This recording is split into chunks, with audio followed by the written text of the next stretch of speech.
Okay, so maybe we could do a little drama here because we're just about ready to introduce Esther. Virgins. I need 3.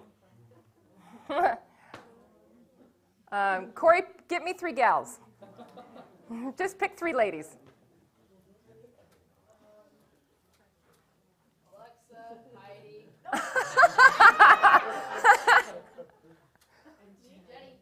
Jenny.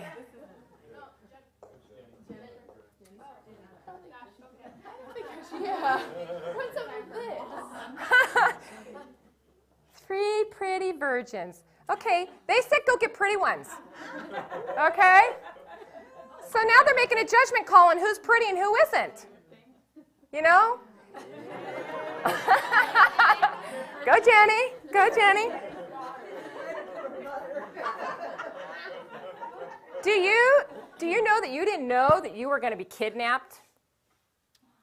You were going to be kidnapped. Okay? So you're tending mommy's sheep over here, okay? Okay. And I need some dads. I need 3 dads. 3 dads. Tim, will you be a dad? You're a daddy. Come on. He'll be a daddy. Come on, volunteer. Brian Bowe wants to be a daddy, and Rich wants to be a daddy. These are 3 good daddies. I know these men, and they are good daddies. Okay? Okay, so one of these is your daughter. Pick a daughter. Doesn't matter to me. Oh, I'm a duck. I'm sorry.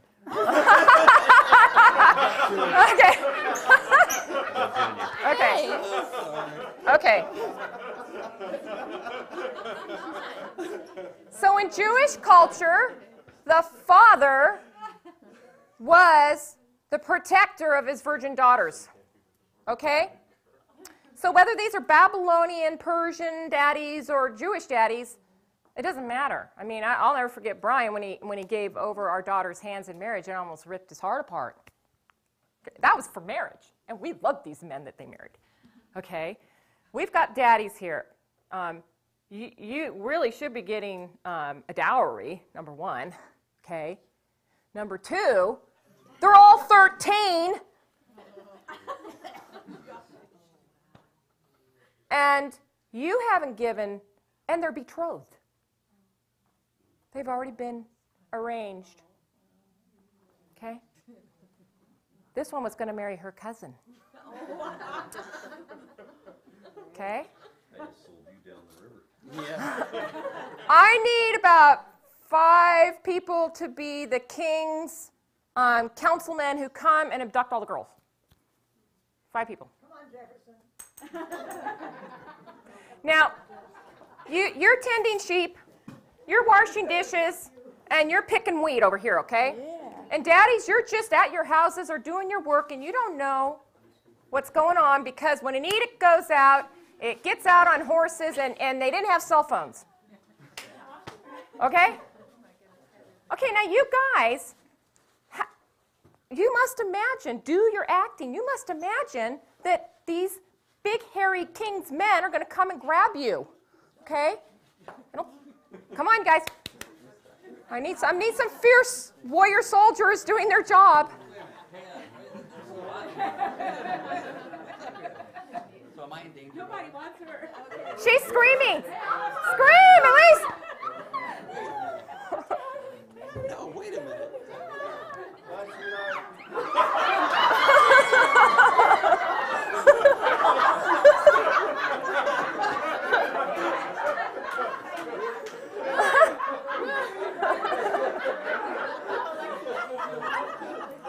What would you do if you were a Who dad? said the Bible isn't fun? Bye, sweetheart. Oh, you were glad to get rid of her, huh? Nice dad. It's Jenny. I fought. Look at it. He fought. He's got a plastic knife going into his heart. Okay, so now, come here. You were fighting real hard. What were you feeling? Silly. You're fired. No more acting for you. What did you feel? Probably a lot of fear, terror. She's screaming. She was. Daddy, save me!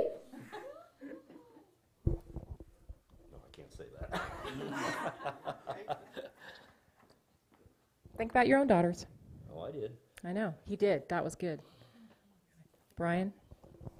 Yeah, I have two 13-year-olds, so I was definitely getting a little upset, angry, hurt, felt danger for them, danger for me, knowing that if I stick my neck out, it's probably going to be gone, you know, because these guys have the authority to take me out, I figured. But the fraternal instinct would kick in, and I felt like I'm probably dead, but that's what I'd fight for, because I want the girls to know that, you know, I cared enough to die for them. Sacrifice.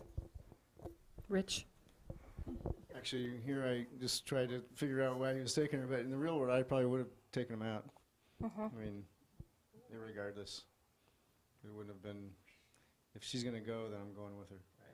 One way or the other. Either out or with her. One of the problems of this kind of authority is that they had other children.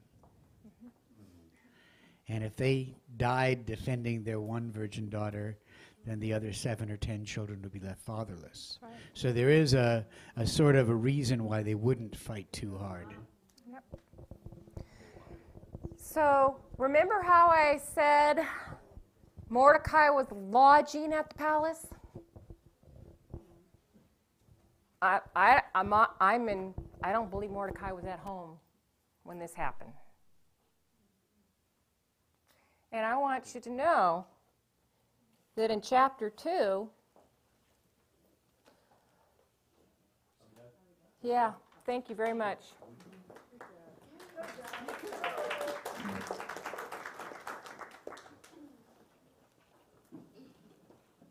A great number of girls were taken.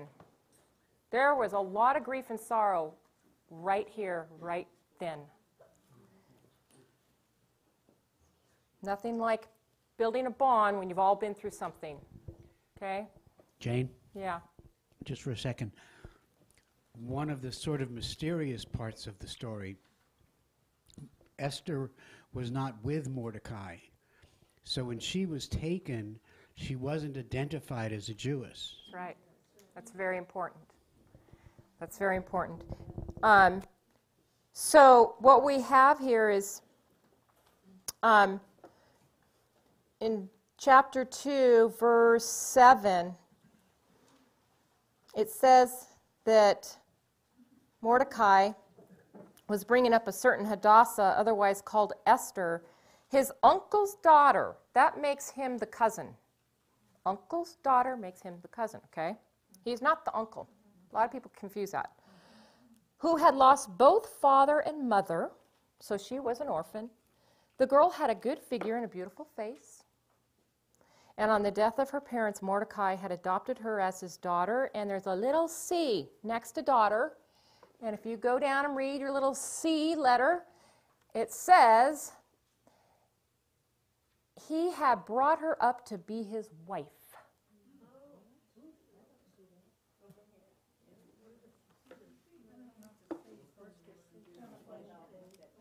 The Greek has at the end that he had brought her up to be his wife. That makes this a whole different story. Now, that makes sense to me because in the Jewish culture, they set up arranged marriages.